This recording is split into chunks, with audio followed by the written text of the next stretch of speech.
Good evening and thanks for joining us on this Tuesday. I'm KRTV Middendorf. And I'm Tim McGonigal. We've seen quite the activity outside this evening. The storms are still impacting several areas. Our Storm Tracker weather team is standing by to tell us more, and Grant Garland joins us now. Grant, definitely a stormy evening that we've had. Yeah, definitely. And we've seen countless storm reports. We're going to talk about that in just a second. But where is the rain right now? The good news is the severe thunderstorm watch has been lifted. So that's the good news, and we're going to take it and run with it. Look at all these places that have rain around Great Falls, up towards Havre and over towards Missoula. A lot of rain showers. So zooming on into Havre, we're looking at places next to Chester, Guildford, as well as the Kremlin. I'm going to have to ask you guys how you got your name, by the way. Looking at a lot of lightning activity around this area. So just heads up, don't worry, it's just lightning, but just be prepared. Don't be outside. Looking also a downpour over north of Sun River and out towards Power and Fairfield. Also going out towards Helena. We're seeing a lot of lightning associated with, I believe this is, let's zoom in for Wolf Creek. A lot of lightning associated with you guys too. Now, what we're going to talk about later on in the newscast is the storm report. Some places got close to 2-inch sizes of hail. So can you imagine just that being out there? So we're going to talk about that and more coming up later. Back to you all.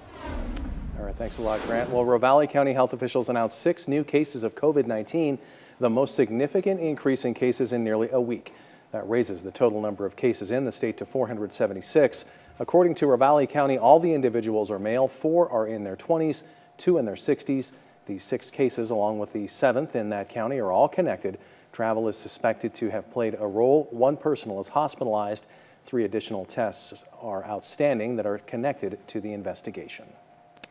Well, Governor Steve Bullock announced today that Montana will start the next phase of its reopening from COVID-19 related shutdowns on June 1st. MTN's Jonathan Ambarian has a closer look at what the change will mean in phase 2. Governor Steve Bullock said Tuesday that Montana remains in a better position than many other states when it comes to COVID-19, and that allows leaders to begin planning for the second phase of reopening the state.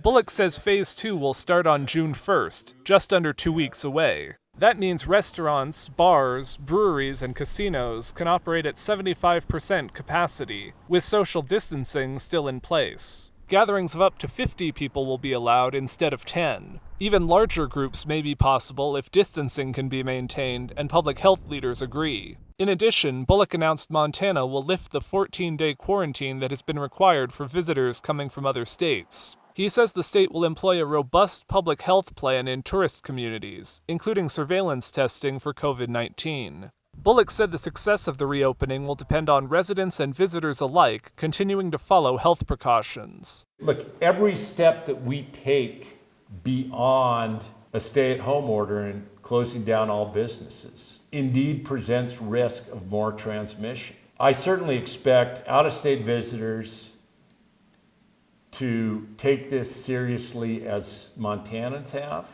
Earlier in the day, Bullock toured a state stockpile in Helena, which currently includes hundreds of thousands of N95 masks, other personal protective equipment, and COVID-19 testing kits. He said these supplies will be crucial as Montana continues to open up. By and large, compared to where we were even 6 weeks ago, we're in a great position, and we're prepared to keep our healthcare providers and first responders equipped all throughout COVID-19.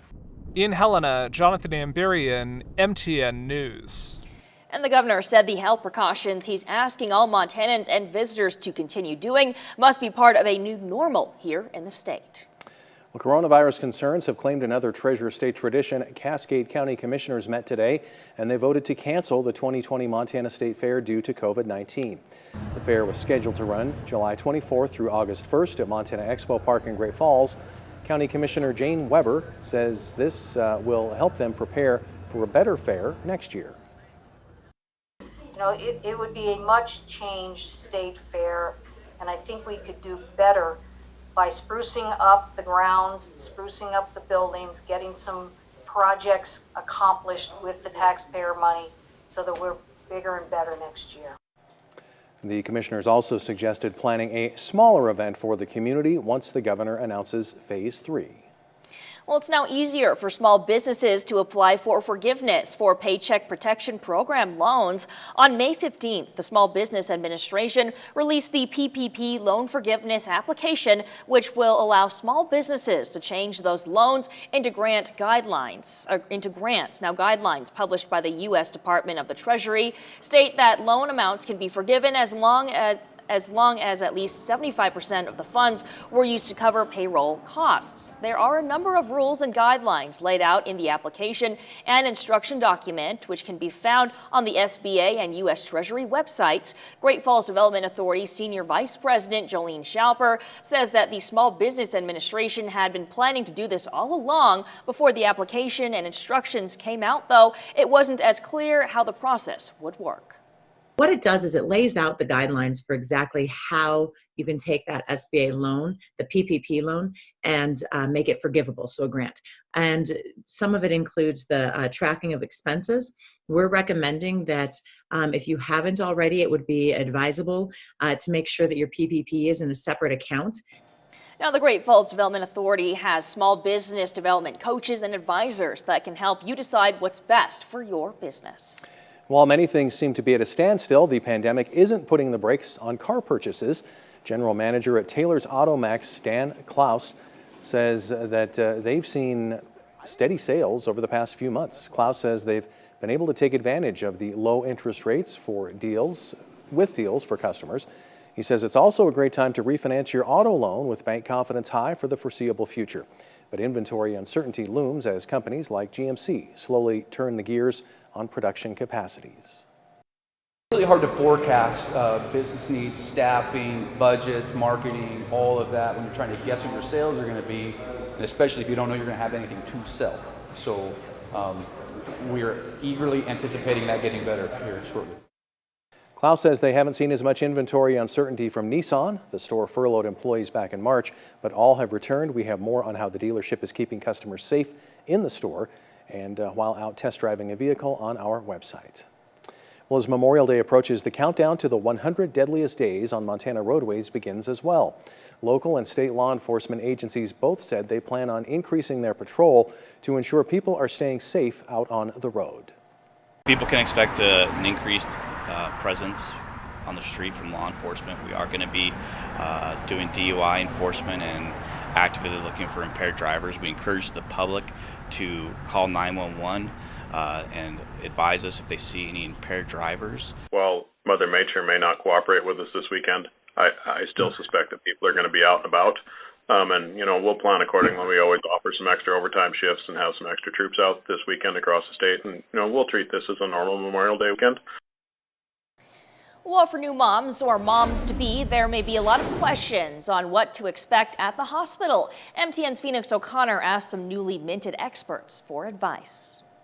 When it comes to having a baby during the pandemic, things are a little different. MTN asked 2 Montana moms for advice for new moms.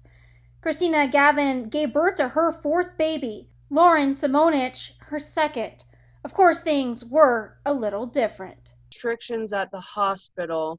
I couldn't have, my whole support team there. It was just me and my husband, which actually turned out to be really nice. Positively speaking, it was kind of nice not to have that pressure of everyone wanting to visit your baby right away. What advice would you say to a woman that's maybe in her 3rd trimester and is due any day now? What kind of things would you suggest maybe they should kind of prepare for here in Montana? Definitely put faith in your medical staff. Whether it be like your pediatrician 3 weeks after birth or right there during birth. Prepare to wear a mask. If you have one already that you prefer to wear, probably bring that one in. But honestly, I wouldn't worry too much. The professionals in the hospitals they're wonderful. Simonich tells me the mask did create some challenges. We had to wear masks the whole time, which was interesting, even during labor. At one point, the nurse actually came by and ripped it off my face because I was having a hard time breathing. Gavian says she feels it's best for others to keep their space. Keep your distance. That's not your baby, and you don't know if you're a carrier, that you just are asymptomatic or non-symptomatic. Even through the pandemic and beyond this, it's not your baby's.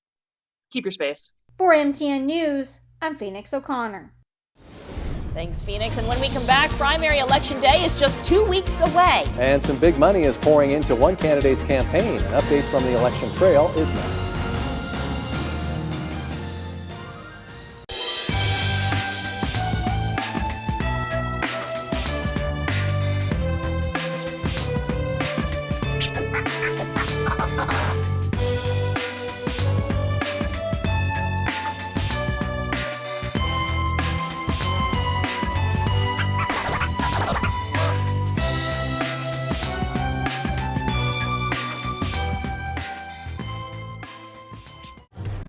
Powered by the Montana Television Network. The 10 o'clock news continues on Montana's news leader. Welcome back. With just a Montana primary election date, the first big outside money spending is showing up in the race for governor.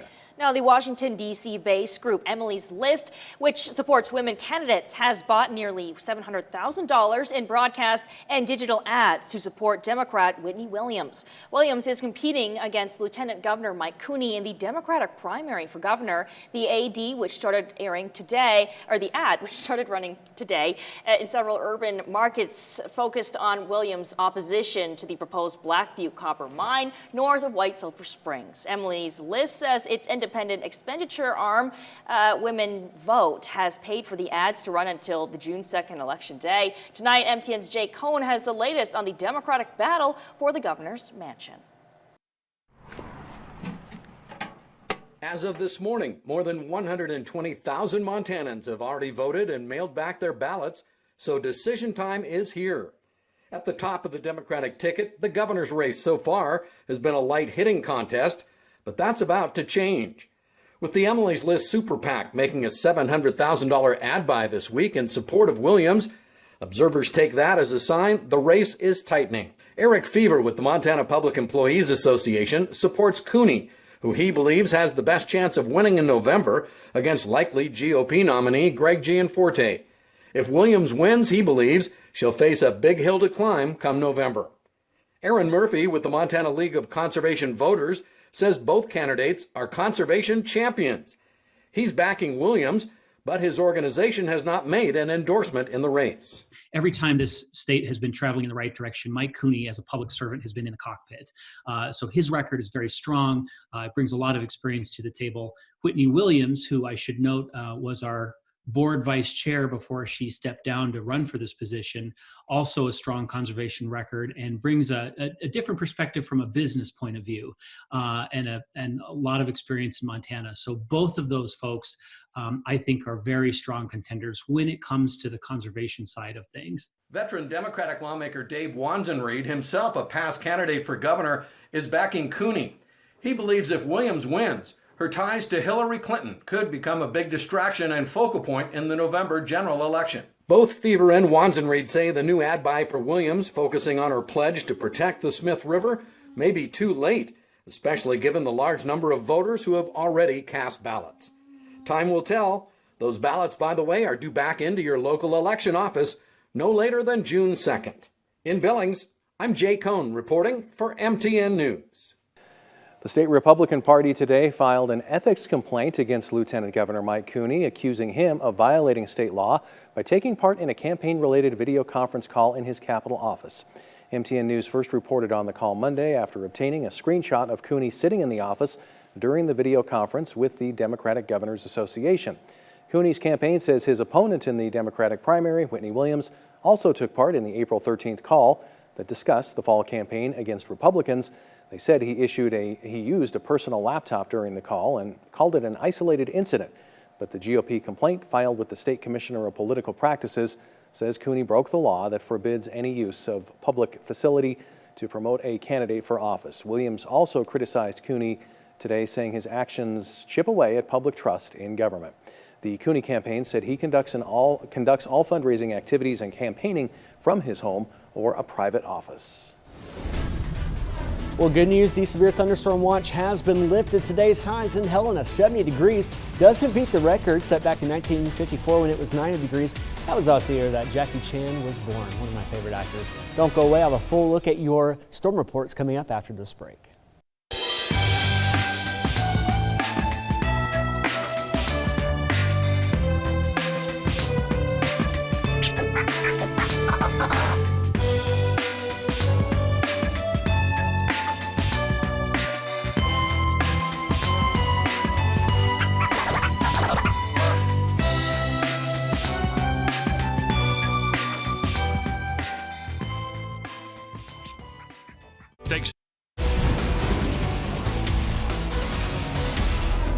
Well, welcome back, everyone. We have looked at a very rainy half part of the day. The second part of the workday, we've been looking at a lot of showers and thunderstorms still out and about. Zooming in closer here, this is right next to Guilford, north of Guilford around Kremlin, looking at not only heavy downpour, but also a lot of lightning associated with this particular thunderstorm. So definitely everybody should be inside, I guess, by now. So just be careful. Also looking at north of Helena out towards Wolf Creek. And that's where we saw a lot of lightning too. But over the last 12 hours, just take a look at all these storm reports here. And all of these are hail reports. So if we take a trip up north of Sun River as well as Vaughn, we're looking at half an inch sized hail. So that's about a mothball, the size of a mothball hitting y'all. Down towards Helena too, we saw around a half-inch size hail out towards McDonald Farm. I guess that's how you say it, McDonald? I don't know. McDonald Pass, you know, I'll just start singing that song in my head, sorry. North towards Helena too, we saw a half-inch dollar there laughing over there, they got me.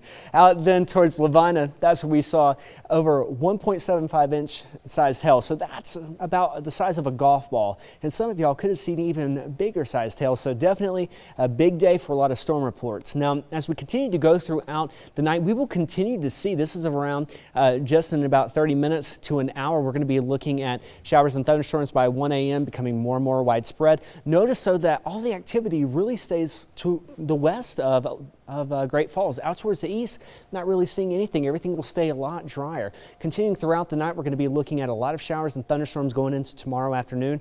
Really still, the moisture stays off towards the west, kind of hits us and then continues to stay out there. But as we see this broad level low, and I mean, you can kind of see it, it's just this huge low pressure. As it starts to make its way towards the northeast, that's when we're going to be looking at sort of drying out, but I want to use that term loosely because we're going to be drying out in the sense of thunderstorms. Rain showers will still be in the play. We're going to be looking at several chances for showers and thunderstorms really each and every day, but rain on Thursday. How much rain could we receive? Well, by tomorrow morning, we could be looking at close to 4/10 of an inch of rain. We have already received 1/4 of an inch of rain today. Up towards Cumpbake, just shy of 6/10 of an inch of rain, 1.2 inches almost in Missoula. Continuing throughout the day on Wednesday into Thursday morning, looking at over 5/10 of an inch of rain here in Great Falls, 1.3 in Missoula, over 1 in Kalispell, out towards Lewistown, just shy of 5/10 of an inch.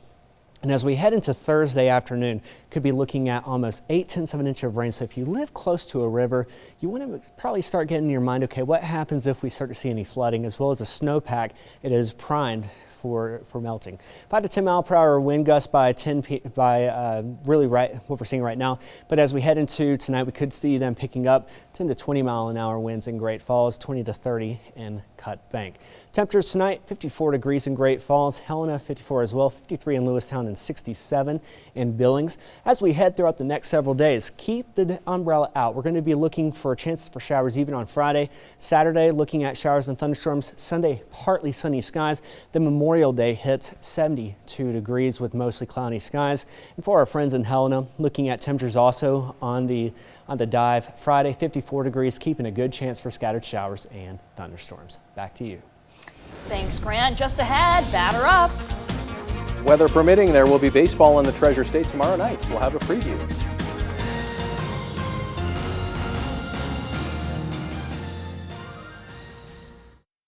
Powered by the Montana Television Network. The 10 o'clock news continues on Montana's News Leader. The news that Montana will soon move to phase 2 of reopening offers hope for the pro rodeo circuit to begin its season.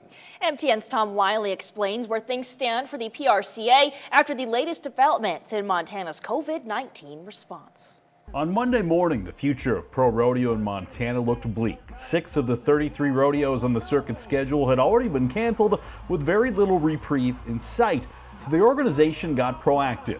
The Montana Pro Rodeo Circuit formed a task force to set up a meeting with the governor's office. We wanted a chance to make a decision to see if it was economically feasible to host a rodeo.